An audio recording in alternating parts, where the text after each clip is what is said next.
Hi everyone, welcome all of you in Chemistry's chemistry classes. दोस्तों आज हम बात करने वाले हैं पाउली एक्सक्लूजन प्रिंसिपल की। उन रूल ऑफ मैक्सिमम मल्टीप्लिसिटी की हम बात करेंगे। और जैसा कि लास्ट क्लास में हमने देखा था कि कॉपर और क्रोमियम का जो इलेक्ट्रॉनिक कॉन्फ़िगरेशन होता है वो एक्सेप्शनली थोड़ा सा वहाँ पे लास्ट में चेंजेस आते हैं। ऐसा क्यों होता है वो हम यहाँ पे डिस्कस करने वाले हैं। राइट। आई होप कि आप सबको लास्ट क्लास जो भी हमने डिस्कस किया था सब क्लियर होगा। कोई भी प्रॉब्लम यदि आपको होती है, कोई डिफिकल्टी, कोई डाउट यदि होता है तो कमेंट सेक्शन में आपको सेंड कर देना है, हम लोग डिस्कस कर लेंगे। राइट। तो स्टार्ट करते हैं आज की क्लास। बात करने वाले हम किसकी? Pauli exclusion principle. तो देखो पाउली एक्सक्लूजन प्रिंसिपल क्या बताता है अपने लिए कि हमने लास्ट क्लास में आपको बताया था कि किसी ऑर्बिटल में कितने इलेक्ट्रॉन जाते हैं मैक्सिमम? 2 इलेक्ट्रॉन।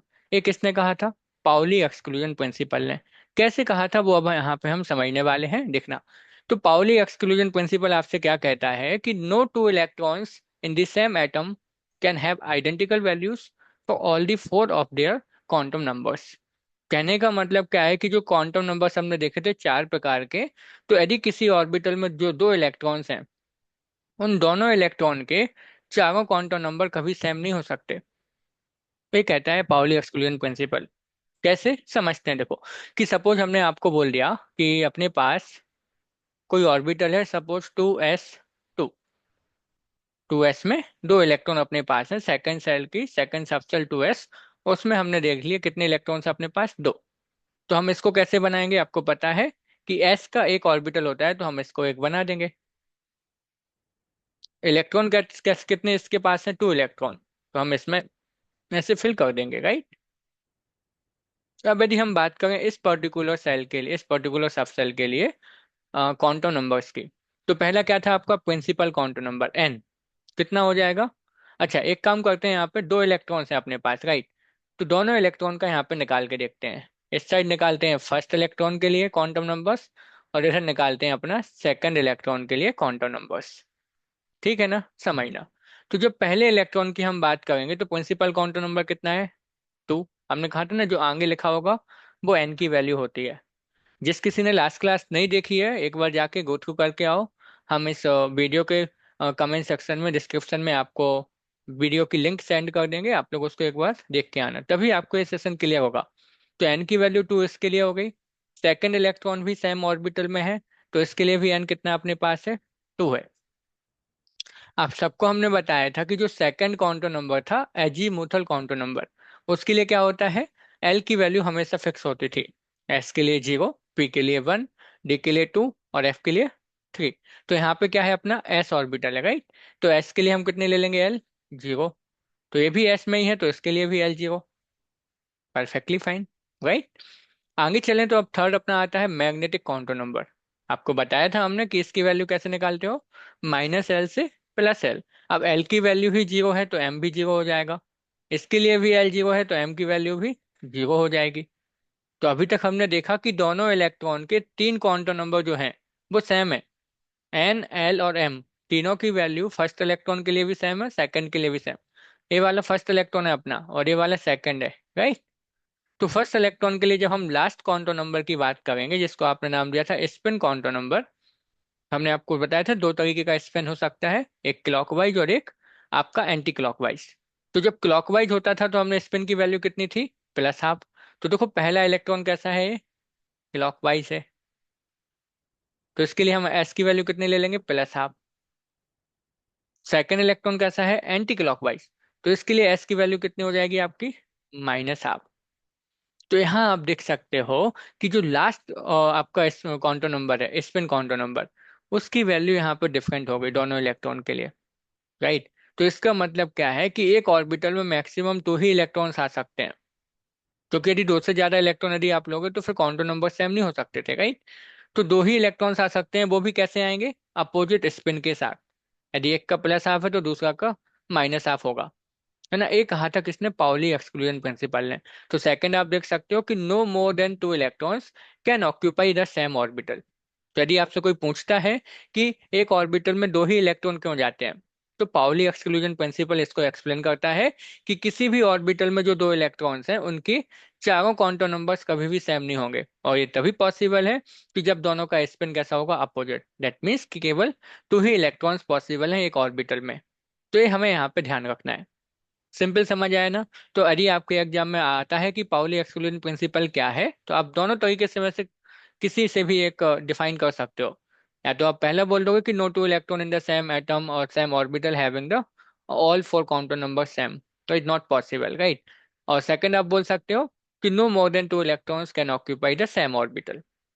तो याद रखना, यदि आपका जेई या नीट में क्वेश्चन आ जाता है कि एक ऑर्बिटल में दो ही इलेक्ट्रॉन्स होते हैं, इसको कौन बताता है, तो पाउली एक्सक्लूजन प्रिंसिपल इसको एक्सप्लेन करता है, राइट। तो इस प्रिंसिपल ने हमें बताया कि एक ऑर्बिटल में केवल दो ही इलेक्ट्रॉन्स होंगे, और वो भी कैसे जाएंगे, अपोजिट स्पिन के साथ। यदि एक का क्लॉकवाइज है तो देखो दूसरे वाले का कैसा था यहाँ पे, एंटी क्लॉकवाइज। सिंपल थे, समझ आ गया। आगे चलते हैं, सेकंड यहाँ पे जो रूल आएगा अपना, वो है हुंस रूल। अच्छा, ये बेसिकली हम यहाँ पे बात कर रहे हैं जो हमने इलेक्ट्रॉनिक कॉन्फ़िगरेशन सीखा था ना, उसको कैसे ऑर्बिटल्स में इलेक्ट्रॉन फिल करेंगे वो। तो हुंस रूल आपसे क्या कहता है, इसको हम बोलते हैं हुंस रूल ऑफ मैक्सिमम मल्टीप्लिसिटी। ये क्या कहता है समझते हैं इसको भी। ये कहते हैं कि every orbital in a subshell it's singly occupied with one electron before any one orbital is doubly occupied, and all the electrons in singly occupied orbitals have the same spin। इसका मतलब समझना एक बार, है ना। जैसे आपको हम एक एग्जांपल देते हैं, सपोज कार्बन ले लेते हैं, ठीक। यदि हमारे पास कार्बन होता तो कार्बन का एटॉमिक नंबर, तब का आंसर आ गया होगा 6 होता है, राइट। Very nice. तो 6 यदि होता है तो इसका इलेक्ट्रॉनिक कॉन्फ़िगरेशन कैसे लिखेंगे हम, सबसे पहले 1s, 2, सेकेंड आएगा फिर 2s, तो 2 इलेक्ट्रॉन्स उसमें हो गए, क्योंकि s में दो ही जाते हैं, राइट। p में कितने जाते हैं, 6, लेकिन अपने पास कितने बचे बाकी, 2, तो p में 2 चले गए। इस तरीके से हो गया, राइट। अब आप यहाँ पे जब देखोगे 1s2, 2s2, 2p2, अब इन इलेक्ट्रॉन को यदि हम, ये तो क्या हो गई सबसेल लिखी हुई है ऊपर, यदि हम इनको ऑर्बिटल में फिल करेंगे तो कैसे करेंगे, समझना। देखो s का एक ही ऑर्बिटल होता है, p इसमें भी s है, और p के कितने होते हैं, 3। किसने बताया था, मैग्नेटिक काउंटर नंबर, याद होगा, है ना, लास्ट क्लास। फिल करते हैं इलेक्ट्रॉन। तो हुंस रूल क्या कहता है कि जब हम इलेक्ट्रॉन फिल करें, यहाँ पे एक ही ऑर्बिटल है तो ऐसे फिल कर दो, यहाँ पे 3 ऑर्बिटल्स हैं, तो आपके पास पॉसिबिलिटी है डिफरेंट डिफरेंट। आप बोलोगे कि इसमें हम ऐसे फिल कर दें, नहीं, ये रॉन्ग हो जाएगा, क्योंकि ये रूल हमसे क्या कहता है कि कभी भी हम किसी भी ऑर्बिटल्स में जब इलेक्ट्रॉन फिल करेंगे तो पहले हर एक ऑर्बिटल में आपको एक एक इलेक्ट्रॉन फिल करना है।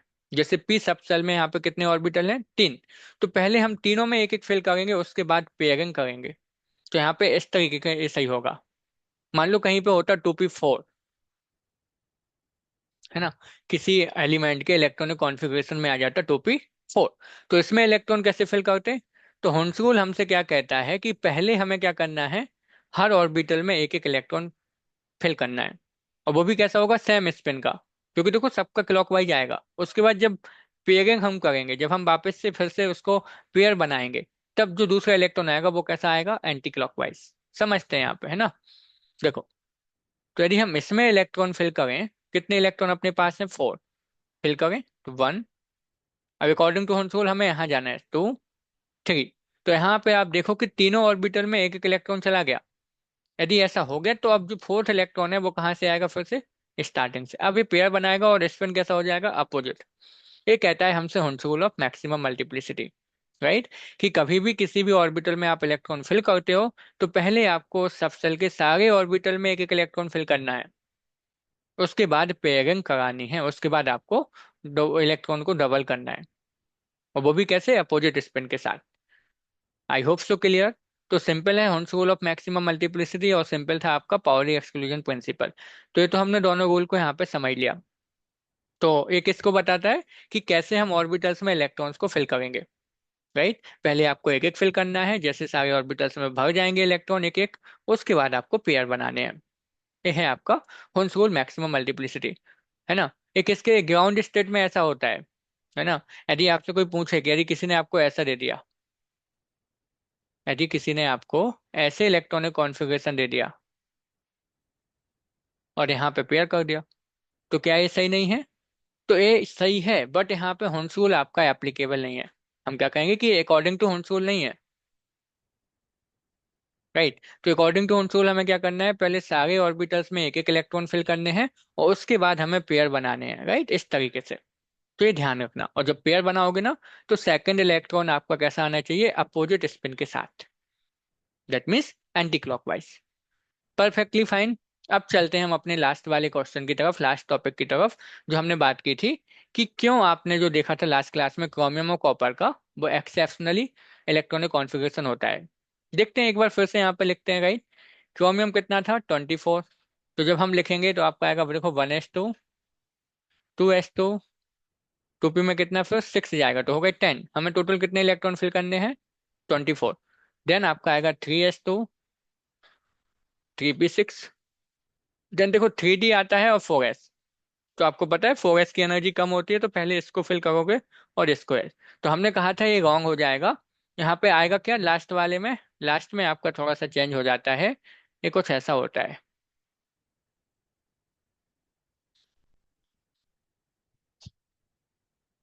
ये ऐसा आपका करेक्ट होता है ना, 4d में 1 हो जाता है, सॉरी 3d में 5, 4s में 1। ये आपका सही होगा। तो ऐसा क्यों होता है वो हमें यहाँ पे रीजन समझना है, राइट। एक क्रोमियम का था, कॉपर का ऐसे क्या आया था, कॉपर का भी लिख देते हैं आपके लिए, सॉरी, है ना, कॉपर का भी आप सबको देखो, ये दोनों याद रखने हैं।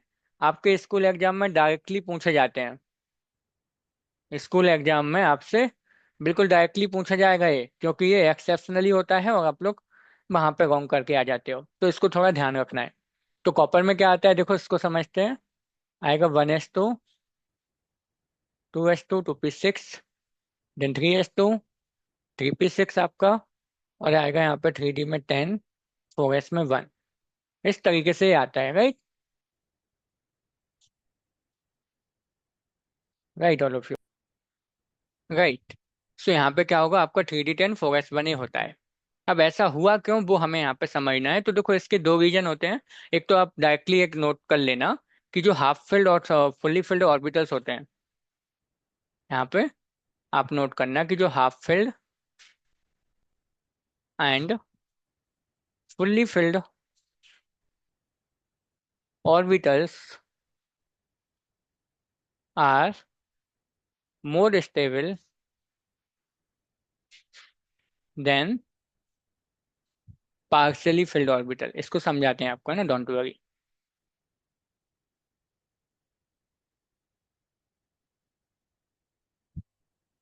इसका मतलब क्या है, आपको हम नेक्स्ट स्लाइड में बताते हैं। देखो यहाँ पे कि जो हाफ फील्ड और फुल फील्ड ऑर्बिटल्स होते हैं, वो पार्शियली फील्ड वालों से ज्यादा स्टेबल होते हैं।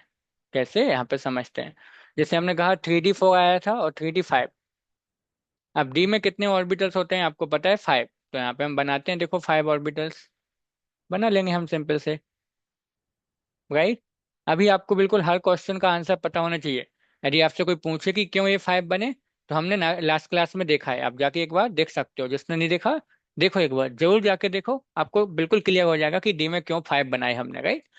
तो 4 यहाँ पे देखो पहले वाले में भर दिए हमने 4 electron according to Hund's rule. इसमें 5 है। तो आप यहाँ पे देखो, ये देखो पूरा पांचों ऑर्बिटल में एक एक इलेक्ट्रॉन चला गया, तो इसको बोलते हैं हाफ फील्ड, राइट। और इसमें देखो पांचों में नहीं गया, ओनली 4 में है, तो इसको बोलते हैं हम पार्सली फिल्ड।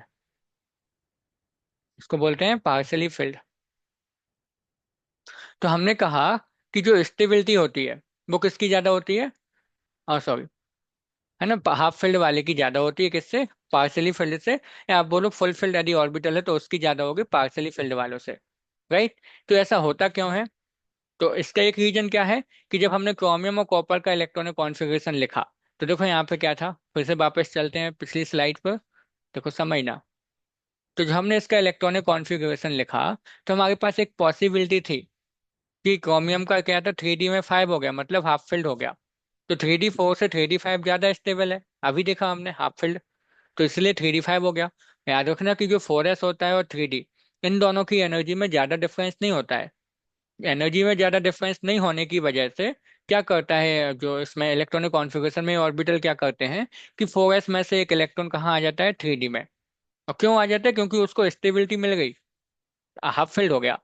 देन 3d10 ऐसे ही हो जाता है क्योंकि वो फुल फिल्ड हो गया। तो उसको स्टेबिलिटी मिल गई। तो ये सब किसकी वजह से हो रहा है? स्टेबिलिटी की वजह से ऐसा होता है कि हाफ फील्ड और फुल फील्ड वाले जो ऑर्बिटल्स हैं वो ज्यादा स्टेबल होते हैं किससे? पार्सली फील्ड वालों से। इसीलिए ये क्या करते हैं कि 4s में से एक इलेक्ट्रॉन 3d में ले लेते हैं। तो 3d5 हो गया हाफ फील्ड, 3d10 हो गया कंप्लीटली फील्ड। इस वजह से अब यदि कोई पूछे कि जी हाफ फील्ड है और जो फुल फील्ड है, यही क्यों ज्यादा स्टेबल होते हैं पार्सली फील्ड से? बात समझ ना। ये तो बात हो गई कि स्टेबिलिटी की वजह से ऐसा हो गया। लेकिन यदि किसी ने पूछ लिया आपसे कि ऐसा होता क्यों है, हमने कहा कि ये वाला ज्यादा स्टेबल है। ये किसका ऑर्डर लिखा है हमने यहाँ पे? स्टेबिलिटी का। हाँ, तो ये स्टेबल है, लेकिन क्यों? तो यहाँ पे आपको ध्यान रखना है कि दो इफेक्ट यहाँ पे आते हैं। देखो ये आ चुका है, जेई में क्वेश्चन आया था यहाँ से, नीट में भी आया है ये क्वेश्चन कि ऐसा क्यों होता है। तो इसके दो रीजन है। पहला होता है सिमेट्रिक, पहला होता है सिमेट्री, और सेकंड आपका होता है एक्सचेंज एनर्जी। इसको भी समझते हैं। सिमेट्री का मतलब क्या होता है कि दोनों साइड आप बोल सकते हो सेम तरीके का कुछ ऐसे, है ना। सिमेट्री का मतलब है आप यहाँ पे समझना, जैसे यहाँ पे थे ओनली 4 इलेक्ट्रॉन, यहाँ पे हो गए 5। तो पांचों ऑर्बिटल में इक्वली फिल्ड हो गया एक एक इलेक्ट्रॉन, तो ये सिमेट्रिकली फिल्ड हो गया, है ना। तो ये सिमेट्रिकली फिल्ड हो गया, उस वजह से क्या होता है? इसको स्टेबिलिटी मिलती है। तो सिमेट्री आ जाती है एक, तो ये रीजन हो गया। जब हाफ फिल्ड होता है या ऑर्बिटल फुल फिल्ड होता है तो उसमें क्या आ जाती है? सिमेट्री आ जाती है। वो सिमेट्रिकली फिल्ड हो जाते हैं एक तरीके से सेम, कि पांचों ऑर्बिटल में एक एक इलेक्ट्रॉन। यदि 10 हो जाते तो पांचों में दो दो, तो वो सिमेट्रिक हो जाते हैं। एक रीजन तो ये था। अब एक्सचेंज एनर्जी क्या होती है वो समझते हैं थोड़ा डिटेल में, है ना। तो एक रीजन हो गया कि सिमेट्री की वजह से ये जो हाफ फील्ड है और फुल फील्ड है वो ज्यादा स्टेबल होता है। सेकंड क्या होता है? Exchange energy. अब एक्सचेंज एनर्जी का मतलब क्या है वो समझते हैं। हाँ, आपको ये पता है कि जो इलेक्ट्रॉन है वो हमेशा मोशन करते रहते हैं, राइट। जो इलेक्ट्रॉन होते हैं वो हमेशा क्या करते रहते हैं? मोशन करते रहते हैं, एक जगह शांत नहीं बैठेंगे, घूमते फिरते रहते हैं, राइट। तो समझते हैं यहाँ पे, है ना। समझते हैं इसका मतलब क्या है। देखो, जैसे हमने आपको कहा 3d4, ठीक। तो 3D में 4 इलेक्ट्रॉन आप ऐसे फिल कर दोगे। आप देखो 3D10 वाला एग्जाम्पल लेके भी कर सकते हो, नॉट टू वरी। बट हम आपको यहाँ पे 3D5 से बता देते हैं ना। तो इसमें आपने ये 4 इलेक्ट्रॉन ऐसे फिल कर दिया। अब हमने कहा कि इलेक्ट्रॉन जो है वो शांत नहीं बैठता है, वो घूमता फिरेगा।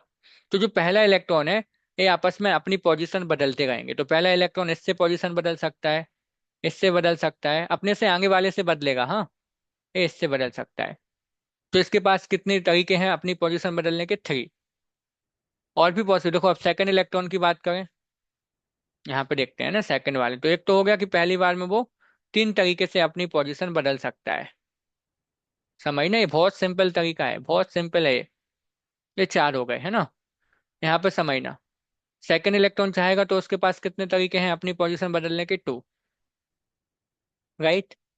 सिमिलरली थर्ड इलेक्ट्रॉन की बात करें हम, एक चीज याद रखना, हमने आपको पहले बताया कि जो भी हम यहाँ पे डिस्कस कर रहे हैं वो बोर्ड एग्जाम में काम तो आएगा ही, लेकिन आपके नीट और जेई में ज्यादा काम आएगा। तो इसलिए अच्छे से आपको नोट्स बनाते चलना है। थर्ड की बात करें तो उसके पास एक ही तरीका है। तो इस तरीके से देखो कि जो 3D में 4 इलेक्ट्रॉन है वो कितने तरीके से अपनी पोजीशन बदल सकते हैं, मतलब एक्सचेंज हो सकते हैं। हम बोलेंगे टोटल अपने पास कितने हैं?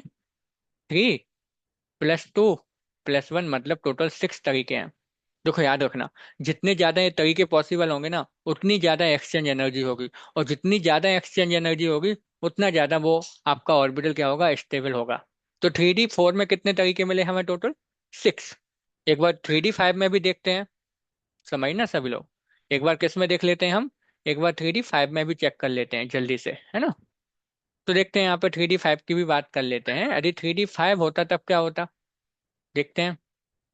सेम है, कुछ अलग नहीं है, वही आपको चेक करने हैं, है ना। ये हो गया 5 ऑर्बिटल, आपने फिल भी कर लिए। आप लोग करके देखो क्विकली, है ना, फिर क्रॉस चेक कर लेना। तो पहला इलेक्ट्रॉन के पास कितने तरीके हैं इस तरीके से एक्सचेंज होने के लिए? 4, पहले वाले के पास। सिमिलरली दूसरे इलेक्ट्रॉन की बात करें तो यहाँ पे देखते हैं। तो एक्सचेंज का मतलब समझ आया ना, कि वो अपनी पोजीशन आगे वाले इलेक्ट्रॉन के साथ क्या करेगा? एक्सचेंज करता रहेगा, क्योंकि वो हमेशा मोशन में होता है इसलिए। तो जितने ज्यादा वो एक्सचेंज कर पाएगा उतने ज्यादा वो स्टेबल होगा मॉलिक्यूल, वो आपका इलेक्ट्रॉनिक कॉन्फ़िगरेशन, है ना। तो देखो सेकंड वाले के पास कितनी पॉसिबिलिटी है इस तरीके से? 3। थर्ड वाले का देखते हैं। तो कुछ भी नहीं करो, कितना सिंपल है। आप लोगों को बस ये ऑर्बिटल बनाने हैं, इलेक्ट्रॉन फिल करना है और चेक करते चलना है। सिंपल है, बहुत ही simple. Just like a permutation combination, right. अब यहाँ पे आप देखो, थर्ड वाले को देखो, तो थर्ड वाले के पास दो पॉसिबिलिटी यहाँ पे लिखते भी चलो। इसके पास तो अभी लास्ट वाला और बाकी है ना, फोर्थ वाला, क्योंकि सिमेट्रिकली फिल है इसमें, है ना। हर एक ऑर्बिटल में एक एक इलेक्ट्रॉन, दैट मीन सिमेट्रिकली है। तो इसमें सिमेट्री भी आ गई। और एक्सचेंज एनर्जी की यदि हम बात करें तो उसको किस में ज्यादा आ गई, इसमें देखो। इसमें टोटल कितनी पॉसिबिलिटी है इसको एक्सचेंज होने के लिए। अब बोलोगे टोटल पॉसिबिलिटी फोर, 3 + 2 + 1, सो 4 3 7 और 3 10। तो इसके पास 10 पॉसिबिलिटी है एक्सचेंज होने के लिए, मतलब 3D 5 में एक्सचेंज एनर्जी ज्यादा आएगी कंपेयर टू 3D 4। क्योंकि देखो 3D 4 में कितनी थी, देखते हैं एक बार वापस से। 3D 4 में केवल 6 पॉसिबिलिटी थी इसको एक्सचेंज होने की, जबकि 3D 5 में क्या होगी, 10 हो गई। तो जितनी ज्यादा एक्सचेंज एनर्जी होगी उतना ज्यादा वो स्टेबल होगा। इसीलिए हमेशा याद रखना, हाफ फील्ड और फुल फील्ड जो ऑर्बिटल्स होते हैं वो क्या होते हैं, ज्यादा स्टेबल होते हैं किससे, कंपेयर टू, आप बोलोगे, पार्शली फिल्ड ऑर्बिटल्स, राइट। तो ये रीजन समझ आया ना सभी को। आई होप सो ये क्लियर होगा सभी को, राइट, याद रखना। तो हमने क्या देखा कि जो हाफ फील्ड ऑर्बिटल्स होते हैं, हाफ फील्ड, जैसे एग्जाम्पल हो गया 3D में 5, है ना। और जो आप बोलोगे फिर फुल फील्ड ऑर्बिटल्स होते हैं, फुल फील्ड मतलब सभी ऑर्बिटल में दो दो इलेक्ट्रॉन फिल हो गए, जैसे 3D 10 हो गया डी में, राइट। तो जो ये होते हैं, जो हाफ फील्ड और फुल फील्ड ऑर्बिटल्स होते हैं, इनकी जो स्टेबिलिटी होती है वो ज़्यादा होती है compare to partially filled orbital से।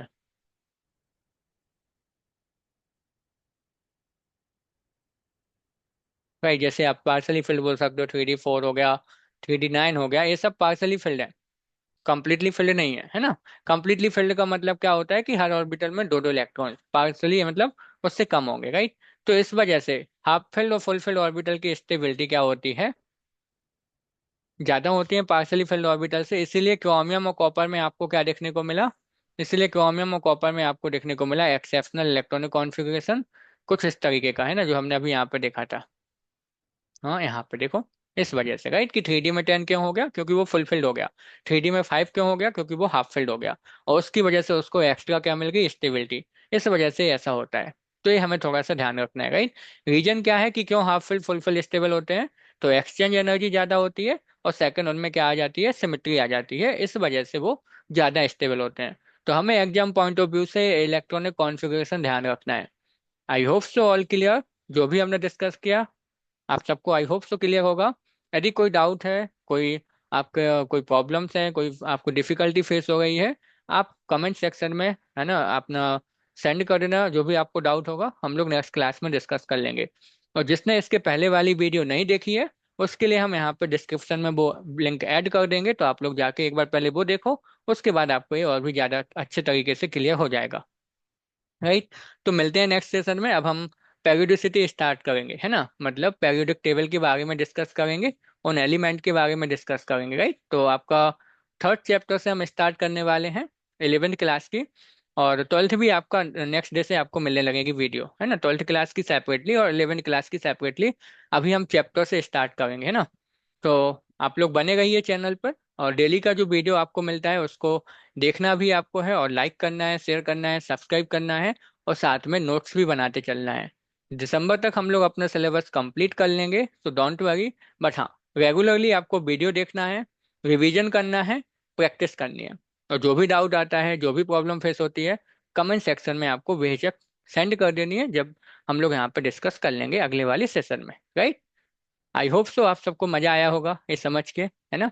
कुछ अलग तो आपको डेफिनेटली मिला होगा यहाँ पे, राइट। सो मिलते हैं नेक्स्ट सेशन में। Bye bye everyone, thank you so much for watching this video. Like share and subscribe जरूर करना है, राइट। हाँ, और बेल आइकन को भी क्लिक कर लो ताकि आपको नोटिफिकेशन मिलता रहे टाइमली। एवरीडे आपको एक वीडियो मिलती है, आपको बस उतना टाइम निकालना है, आपकी केमिस्ट्री अच्छी हो जाएगी, don't worry. Okay, bye bye everyone, I hope so all fine, all clear. Bye bye.